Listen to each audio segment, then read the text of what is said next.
இதே இடத்துலதான் எழுச்சி பயணம் மேற்கொள்கின்ற பொழுது கொட்டு மழையில் மக்கள் நின்ற காட்சி என் கண்முன் எதிர்க்கும்.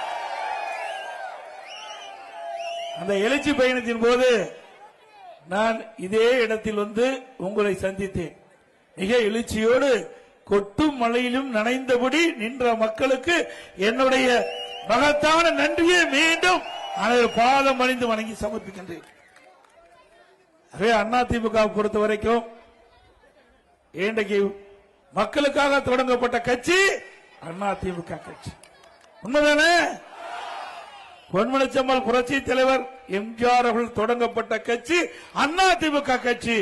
இதை முழுக்க முழுக்க தமிழ்நாட்டு மக்களுக்கு தேவையான அடிப்படை தேவைகளை முழுவதும் செய்து கொடுக்க வேண்டும் என்ற திட்டத்தின் அடிப்படையில் தொடங்கப்பட்ட இயக்கம் அதிமுக இயக்கம்.